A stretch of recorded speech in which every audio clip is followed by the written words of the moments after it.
Thank you so much. We appreciate that you're here with us today, Chelsea. And thank you so much, Sean. That was great. So today is about standing in love and standing back from the drama. You know, the drama, it's the opposite of the joy. We go between those opposites every day, don't we? I mean, there's some time during the day, watch yourself. It happens to me. You get some news and you find out your kid got the grades that they wanted and you're in joy, and then you go to the opposite side when you find out something on the news that you didn't like, or somebody believes something that you don't think they should think, and you go back and forth. You get the good news and the bad news, the joy and the drama, and there's a way to manage that. And today we're going to talk about that observer self. Now, I've talked a lot about the observer self, and you've heard me talk about this observer self, and I know that I've gone a certain place with it, but I'm going to go a new place today with it. We're going to go deeper. Now, many of you know about the observer self because you've heard me talk about it, and some of you, maybe you're new, so you've not heard about it. So I'll give you a little 2-minute synopsis on what the observer self is so that you can catch up. And then we're going to take it into a deeper place so that we can learn how to stand in love, to stand away or back from the drama of life and even the joy of life, so that we can experience things unconditionally and move through these conditions of life. But what is it? What is the observer self? What is the observer self? It's that part of you that separates from the little self of you and stands back and says, oh, I see what's going on here.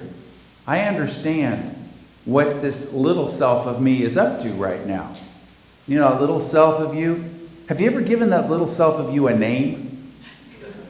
A nickname? Little Gray? The judge? The critical parent? The condemner? You know, my favorite one, and I got to the point after I'd worked with this for many years where I just called it. As in, it's really angry right now and it's doing a really good job of it. Because that's its job. You see, you stop beating yourself up. Life happens. You're going through this experience of life, and you can't beat yourself. Well, you can, but let go of beating yourself up for having these reactions. Instead, stand back and be the observer self and stand in love.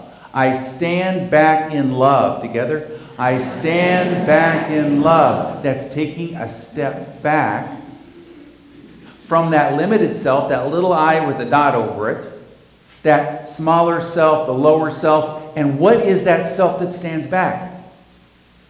It's your spiritual nature. It's the Christ in you.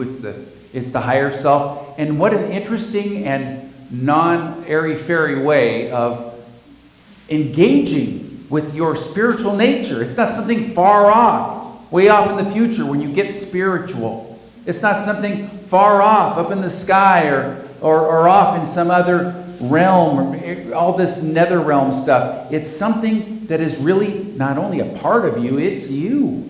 It's the you that you truly are. It's the you that you can engage, but the way that we most often get in touch with it is to stand back and do what? Observe. It's the observer self. It works really well when your wisdom tooth cracks to the root. Sunday morning, a week ago, and I was in my office and I realized something was wrong. It hurt, but it wasn't that bad. So I don't want you to, think I was. But it was uncomfortable. It was more like, what's going to happen next? And it's sharp, and I'm getting this, rawness back here, and I got to give 2 talks. What do you do when life happens? What do you do in your life when you want to keep the good stuff going all the time, don't you? You want to stay on that joyous side, those happy sides. But I find that my mistakes or my difficulties actually are my best friends. I learn way more and get more spiritual growth out of those things than I do out of my triumphs and my wins. It's so interesting. It's so interesting when you stop living your life from protection and start living it from growth. You stop living your life so much from trying to keep yourself safe and more in trying to expand your heart rather than protecting your heart. So there I was, and I thought, what do I do now? I've got this crack all the way through. I've got 2 teeth back there fighting with each other. And I pulled this out. This is called the spiritual thermometer. Many of you have heard of it. We've got a copy of it back on the table back there in the lobby. Pick a copy of it. Put it up on your mirror. It's a reminder of how to step back and move into your observer self. It's your observer self best tool that you can use when you hear on television that somebody believes something you don't think they should believe, or when your sister has a diagnosis. You know, my sister was in the hospital. They kept her for an extra week. And I had to work with her because she was going through this. And sometimes it helps to ask yourself not so much what's going on with you, but ask, where is that person on the spiritual thermometer? And if they're at a 2 or a 3 because they're scared and they're going through something, don't try to reason with them. Just be. Don't try to fix them. Don't try to tell them the perfect affirmation. Or, you know, I'm a minister. I mean, I do this for a living. I'm a professional, folks. Kids don't do this at home. And so here I want to come up with this. But really, when you notice somebody's below a 5, what they really need is just you to give them some space. And also don't get into it with them. But getting back to my cracked tooth, because I had my situation last week, I asked myself, where am I? I was in my office, where am I on the spiritual thermometer? And I was about a 4. I was below a 5. I was kind of like, what's going to happen? If you're gone around and around with the fears and the what ifs and the catastrophizing, and you know, I don't know, what if it cuts the inside of my gum? I got to talk, and I got to do this, and I got to do that. What if the dentist can't see me on Monday? What if I can't? What if it's something even more serious? And then it was like, okay, I'm at a 4. Where would I like to be? I'd like to be at about an 8. And what I did was I journaled out the feelings that I had. I wrote down all the fears that I had. How many of you have been told by somebody, a well-meaning somebody, that if you identify your negative feelings, that you're going to make them stronger? Raise your hand. Do you ever hear that? It's not true. If you haven't, it's all about your intention. If your intention is to let them go, it actually will help you let them go. If your intention is to release your negative feelings and you put some parameters around it, don't wallow in it, don't make it go on and repeat, then it's actually a healthy thing to do. But I wrote these things out, and then I asked, where would I like to be? Not a 4. I'd like to be about an 8. I got to give a talk today. So let me give about an 8. And I felt myself lift up. You see, there's 2 steps to this: backing away and standing in love in your observer self. And the 2 steps are processing out the negativity that's keeping you down below a 5. That's the first. And the second is lifting up to the place where you'd like to be. It's very simple. You know, I talk about theoretical things. I love to give you quotes and ideas and many, many good things. And that isn't what will help you. What will help you is something you can do yourself. This is a do-it-yourself spiritual community. Do it yourself. It's not about believing in something so that something up there, somebody tells you what to believe so you can go to some nice place when you die and have one up on your neighbors.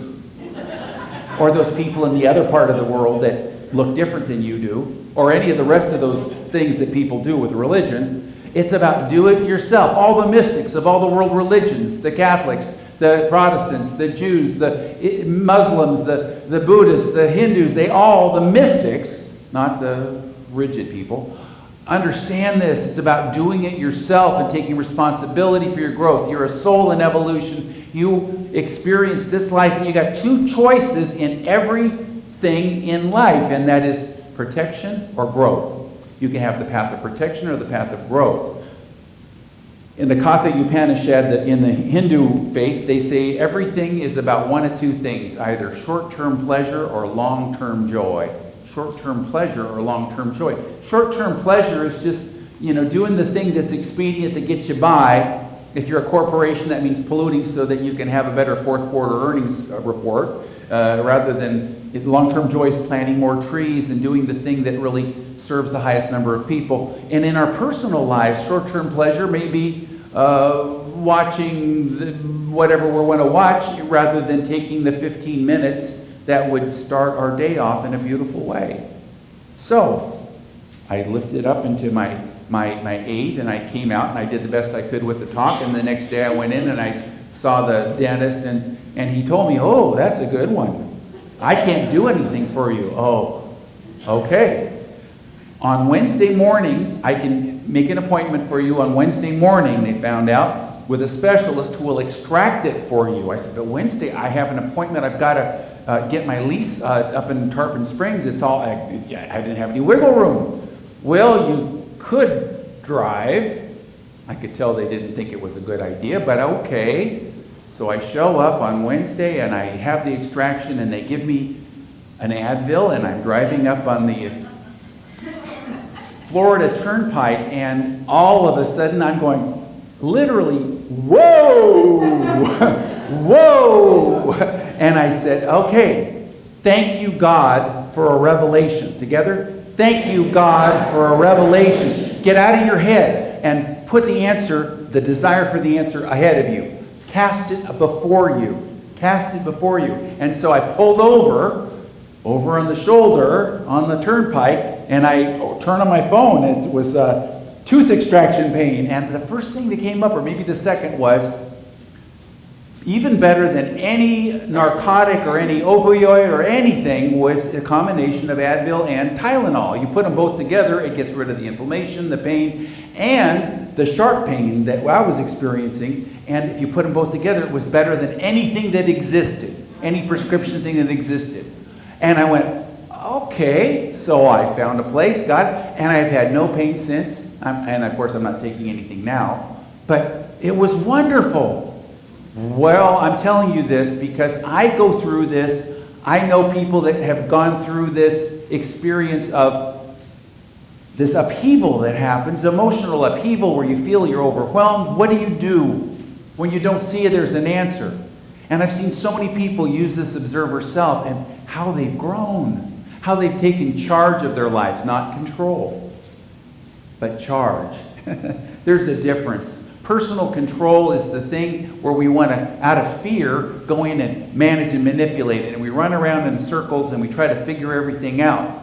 But instead, take charge of your life. And that is different than personal control. Remember in our meditation, this morning I was sitting up here at the first service and I realized the definition of prayer could well be letting go of personal control. I mean, just if you do that one thing, that's prayer. Because you're part of a greater, higher, something that is within you. That center through which all answers come. That center which you own. It's not far off. We want to make this all very complicated and lofty. Well, somebody has taught us those things. Maybe they were invested in that, but the truth is that it's very much a part of us. We just have to engage with it. And it isn't so much about your belief systems, what you believe. It isn't about what you believe. It's about what you practice.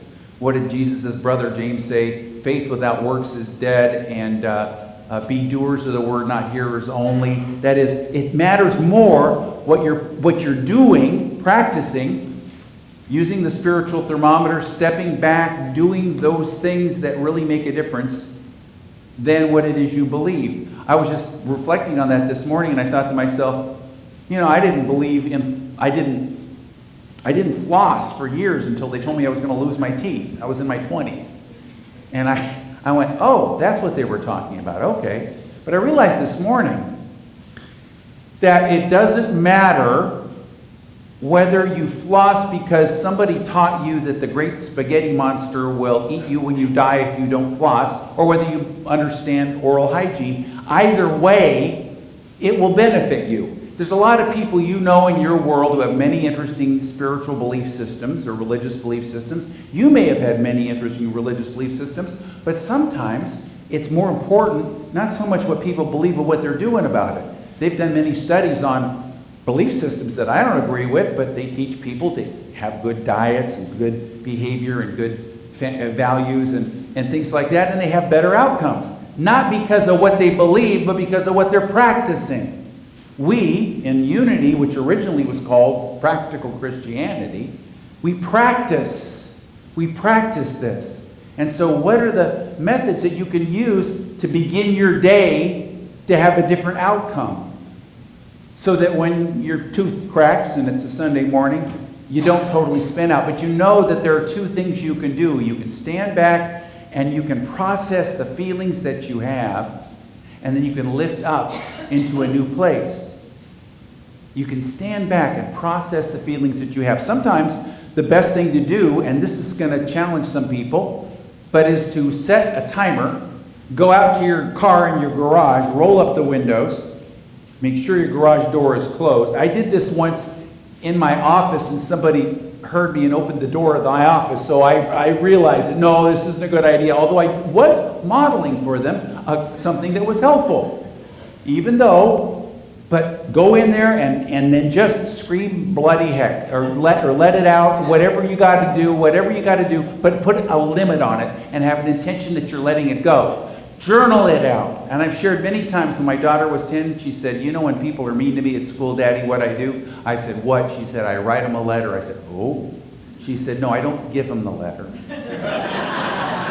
I write it and then I rip it up and I flush it down the toilet. Now we had a power toilet, so it was really dramatic. And she says, and you know those words that you tell me not to use? I put them in the letter. And I said, I do the same thing. Oh, I thought that up. And I can't believe you do that, Daddy. I said, yes, I do. Maybe that's why you don't believe I do it, because I do it. But use your paper shredder. Set fire to it. I love to set fire to any of this stuff. Don't hold on to this stuff. Process your feelings and let them out. Take just a few minutes, but put a limit on it so you don't stay stuck in it. You know, take 10 minutes. Even something as primitive as, I'm going to take 10 minutes if I'm scared, and then I'm going to be as scared as I can possibly be. For 10 minutes, I'll go get into bed, put my covers over my head, and shake, rattle, and roll, so I can get those feelings out, and then when the timer goes off, I'm done. And then what do? Then you lift up into that higher place. You've got to do both. You've got to understand that you're a human being. You can't really live a life without making lots of mistakes and going through lots of things. It's just part of life. But it isn't about avoiding. It's about using every one of those things as a little gem. You know, when something happens, I don't like it. Sometimes if I'm conscious, I go, use this as a gem. I want this to be my gem so that I can take this and find out what's going on with me. Stand back and what is really going on here? What causes me to react in this way? I'll tell you one of the best places, now that I'm 40 years in ministry and I'm retiring, I can tell you about it. It's the receiving line. You know, 40 people can tell me I'm the best thing since sliced bread, but when I first started off in ministry, that 41st person would tell me something, and I would just ruminate over it. It would just bother me. It would just, And what I had to learn was, and this is really the secret, don't take things personally. And the way not to take things personally is to realize that what is bothering you is not what the person said, but it's what you say to yourself. I love what Martha Creek says when people say something negative to her. I've seen her do it. Well, honey, I've had that thought myself. Now, I don't use that because I'd sound funny if I said, well, honey, I've had that thought myself, but that's the truth. We have to understand that we're the ones that say those things to ourselves. We're the ones that are critical of ourselves and condemn ourselves and put ourselves down and drag ourselves down below a 5. And it's not somebody, the only reason why it bothers me that somebody says that is because somewhere inside me I'm saying it to myself, or I have said it to myself. It gives me an opportunity to do what? To let it go, to identify it. Oh, that's what little Greg is doing. That's what it is up to. And then maybe journal it out, or whatever I've got to do to let it go, and to realize that's not who I am. Because that observer self, that part of you that is watching, that is observing, is seeing what's really going on. You can't grow unless you see what's going on. You can't grow or change or do anything unless you're able to see it. And that person who says the thing, or that situation, whatever happens to your jaw or whatever the thing is giving you an opportunity to grow rather than protect. It's giving you an opportunity. It's giving you a little gem. And what a great opportunity. What a wonderful, non-airy-fairy way to engage with your spiritual growth. A way that's real. A way that makes a difference in your life. A way where you don't have to be a perfectionist anymore. A way where you don't have to beat yourself up anymore, make yourself wrong because you're a human being that's going through this. This is a gem that you're experiencing so that you can let go of some limitation. And sometimes that means taking the time to do the work spiritually, maybe in the morning, to start your day off so that you're ready. You're ready for those things. You can be conscious. It's called, and I hate to use this word in church, it's the D word, discipline. It's one we don't want to hear in church because we associate it with all kinds of religious stuff. But it's a good thing. It's the discipline that in the morning, before you start your day, what do? What are you doing to get up to altitude? Could be 5 minutes a day. I'm saying it's more important that you do it for 3 minutes a day or 5 minutes a day than to say, oh, I'll do it for an hour a day and do it 3 times a year. It's more about consistency. Charles Fillmore said consistency is the key. Sporadic efforts count for a little. So take a little bit of time. A little bit of time. I had this demonstrated for me by my dad. I've shared this before. I watched him for decades. Every morning he'd take 15 minutes with his daily word and his stack of silent unity affirmations. He'd read his daily word slowly. And then he would take each of the affirmations, and I would see him, his lips move, and then he'd sit there. And then he told me his mind would wander. Oh, his mind would wander. How many of us beat ourselves up because our mind wanders? That's what minds do. So his mind would wander, and then he'd go to the next one and use that as part of his growth. Not to try to stop his mind from doing what all minds do, but using it as an opportunity for growth. And the interesting thing was that he did this every day. He did it without fail that I ever saw for decades until he retired, and then he stretched it out to a half hour and had some silence in there. And all of his migraines went away. He'd had migraines all his life, and they all went away at that point. My point being that we can do something to get up to speed. I remember when I flew to Asia, it was 13 hours, and the pilot got on and he told us that in the first half hour of that 13-hour flight, he had used up 90% of the fuel. 90% of the effort of a flight of going to 34,000 feet is in the first half hour. What you do in the morning to engage with your day, with your spiritual growth, for 5 minutes, for 3 minutes, whatever you've got to do will make a huge difference in the outcomes in your life. And it never stops. It never stops. It's constant. There's nobody who doesn't do this. I mean, Jesus had all his fear experiences and his sadness experiences, and they're all in there. But I'll never forget Deepak Chopra, somebody who's a little more accessible than many of us. How many of us have read anything by Deepak Chopra? Well, I've had him speak 3 times in churches I've served, but I can't tell you anything he said except for one thing. And it stuck in my mind because it was all about this. It was where he said, I was speaking in Dallas, and afterwards I was signing books. And a woman came through and she didn't want a book signed.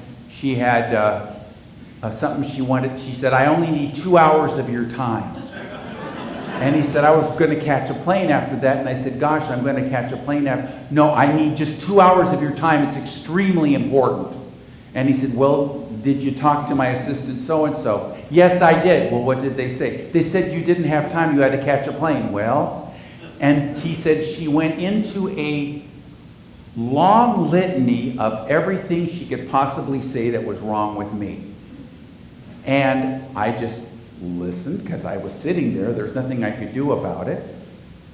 And I'm going to tell you, I went back to my hotel room, and I wish I could say, well, I went and I meditated and I took a nap. I was mad. How dare she do that? And I thought, oh, I've got some work to do. And so he did something, it's called Byron Katie's The Work. You can go online, thework.com. It's got worksheets. Just fill out the forms. It's all about asking questions about what am I feeling, what am I believing, what are my judgments.